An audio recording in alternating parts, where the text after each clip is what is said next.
अस्सलाम वालेकुम नाज़रीन, प्रोग्राम हालात हाज़रा के साथ मैं हूं तौफीक शाह। नाज़रीन, गुज़िश्ता प्रोग्राम में हमने ज़िक्र किया था सगीर चुगताई साहब की जो गाड़ी को हादसा पेश आया था। इस हादसे से आज़ाद कश्मीर की फ़िज़ा सोगवार है। इत्तलाक़ के मुताबिक अभी तक इनकी डेड बॉडी की तलाश जारी है और आज़ाद कश्मीर की मौजूदा सूरत हाल, इलेक्शन की मौजूदा सूरत हाल के बारे में भी बात करेंगे। मेरे साथ मौजूद हैं सीनियर तजिया निगार राजा हबीबुल्लाह ख़ान साहब। अस्सलाम वालेकुम सर। जी वालेकुम सलाम। सर कैसे हैं आप? जी अल्हम्दुलिल्लाह।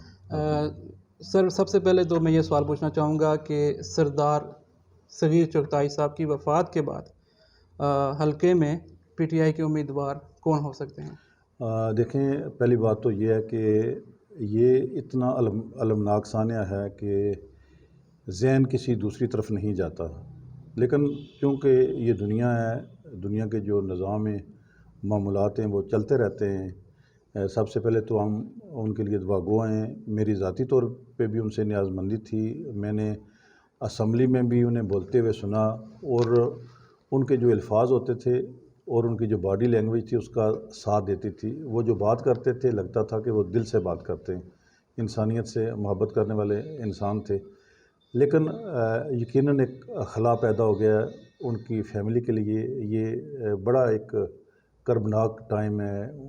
उनके बेटे हैं, उनके भाई या दीगर जो फैमिली मेंबरान हैं, सरदार तनवीर इलियास साहब भी उनके भतीजे हैं रिश्ते में, तो वो एक बड़ी कर्ब की कैफियत में हैं। लेकिन लोग सवाल पूछते हैं तो जो नई सूरत हाल है जिस तरह आपने फरमाया, वैसे तो सरदार तनवीर इलियास साहब जो हैं वो हल्का LA-15 वस्ती बाग से उम्मीदवार हैं।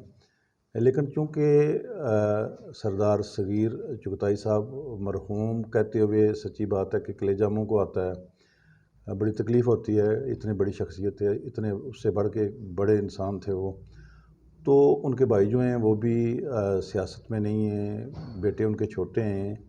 तो मेरा गुमान है, शायद गलत हो, कि ऐसा लगता है कि सरदार तनवीर इलियास साहब जो है शायद अब इस हल्के से इलेक्शन लड़ें। अच्छा हबीब साहब, इनका जो हलका है वो कौन सा है? ये इसे रावलाकोट पुंछ 5 भी कहते हैं। बुनियादी तौर पे ये हल्का LA-22 है और ये वहाँ की जो यूनियन कौंसिल हैं, राड़ा, पाछयोट, बंगोई, टाई, थुराड़ और जो दिगर इलाके हैं ये उन पे मुश्तमिल है। और यहाँ की जो बड़ी बरादरियाँ हैं उनमें सुदन कबीला जो है वो सबसे बड़ा है। फिर मुग़ल हैं, कियानी हैं, सादात हैं। इसी तरह यहाँ की जो अहम शख्सियात हैं उनमें सरदार खालिद इब्राहिम ख़ान मरहूम जो हैं वो भी यहाँ से हिस्सा लेते रहे हैं। फिर साबिक़ स्पीकर हैं सरदार सियाब खालिद साहब, उनका तल्लुक़ भी इसी हल्का के साथ है। फिर साबिक़ MLA हैं सरदार रोशन ख़ान, वो भी इसी हल्के से थे। फिर साबिक़ चीफ़ जस्टिस सुप्रीम कोर्ट राजा खुर्शीद कियानी मरहूम भी इसी हल्के से थे। फिर एक साबिक़ रिटायर्ड सेक्रेटरी हुकूमत हैं अल्ताफ़ कियानी साहब, उनका भी इसी हल्का से तल्लुक़ है। तो इस वक्त इस हल्के में अगर देखें तो अभी तक वहाँ से मुस्लिम लीग नून जो है वो अपने टिकट का जो है वो फ़ैसला नहीं कर पाई। और इसी तरह पाकिस्तान पीपल्स पार्टी जो है आज़ाद कश्मीर, वो भी अभी तक उन्होंने वहाँ से उम्मीदवार जो है वो फ़ाइनल नहीं किया। साबिक़ मेंबर कश्मीर कौंसिल अब्दुल खालिक वसी साहब जो हैं वो वहाँ से इलेक्शन लड़ना चाहते हैं, लेकिन अभी जमात ने वहाँ से फ़ैसला नहीं किया। तो सरदार सगीर चुगताई जो हैं, अल्लाह पाक उन्हें गरीब के रहमत करे। आप जो है आपका तल्लुक़ यूनियन कौंसिल बंगोई के गाँव डक्की से था।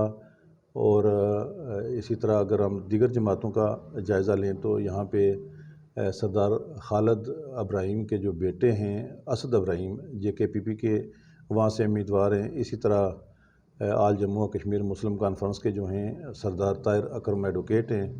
फिर वहाँ एक अवामी जमहूरी इत्तेहाद फोरम है, साबिक़ रिटायर्ड ब्यूरोक्रेट हैं राजा मंजूर कियानी साहब, वो वहाँ से जो है वो इस वक्त उम्मीदवार हैं।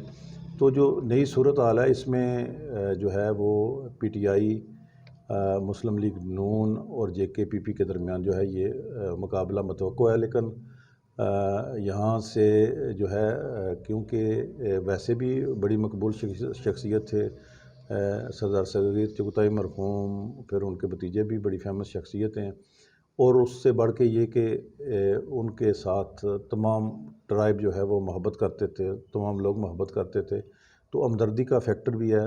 تو ایسا لگتا ہے کہ یہاں سے جو ہے مقابلہ تو ان تین جماعتوں کے درمیان ہوگا، لیکن سبقت نظر آ رہی ہے یہاں پہ پی ٹی آئی کے امیدوار کو۔ راجہ صاحب، اگر اوورآل ہم دیکھیں تو الیکشن کی کیا اپڈیٹس ہیں آپ کے پاس؟ الیکشن کی اپڈیٹس یہ ہیں جی کہ ایک تو ابھی الیکشن کمیشن جو ہے انہوں نے گوشوارے مانگے ہیں، جو امیدوارانہ اسمبلی ہیں اپنے اثاثے وہ ڈکلیئر کریں گے۔ اس کے علاوہ جو ہے الیکشن کمیشن کی یہ کوشش ہے کہ ان کی پرائرٹی ہے کہ یہاں جو انتخابات ہیں پرامن انتخابات کے انعقاد کے لیے یہاں پہ فوج، ایف سی اور رینجرز جو ہے ان کی یہاں پہ مدد لی جائے۔ پھر اسپیشلی جو ایک پہلے روایت تھی کہ یہاں جب کاغذات نامزدگی جمع کروانے کے لیے کوئی امیدوار جاتے تھے تو کئی کلومیٹر لمبی گاڑیوں کی قطاریں ہوتی تھیں، ان کے جلوسوں کے عمرہ آتے تھے اور کاغذ جمع، کیونکہ یہاں کرونا کی صورتحال بھی سب پہ آشکار ہے کہ کیا صورتحال ہے۔ تو اس صورتحال میں ایک بڑا اچھا فیصلہ کیا ہے آزاد جموں کشمیر الیکشن کمیشن نے کہ انہوں نے یہ جلوس لانے پہ پابندی عائد کر دی ہے۔ صرف تائید کنندہ اور تجویز کنندہ اور جو امیدوار اسمبلی ہے یہ 3 لوگ آئیں گے اور ریٹرننگ آفیسر کے پاس جو ہے وہ اپنے کاغذات جمع کرائیں گے۔ اس کے علاوہ یہاں پہ میں آپ کو بتاتا چلوں کہ حلقہ LA6 سمانی سے ایک بڑی سیاسی تبدیلی آئی ہے کہ وہاں پہ راجہ رزاق مرحوم مسلم لیگ نون کی طرف سے ہمیشہ الیکشن لڑتے رہے ہیں۔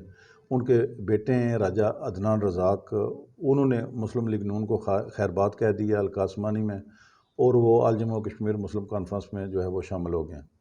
بہت شکریہ حبیب صاحب۔ جی ناظرین، میرے ساتھ موجود تھے راجہ حبیب اللہ خان صاحب۔ آپ نے سنا تفصیلی تجزیہ۔ اپنے میزبان توفیق شاہ کو دیجیے اجازت۔ اللہ نگہبان۔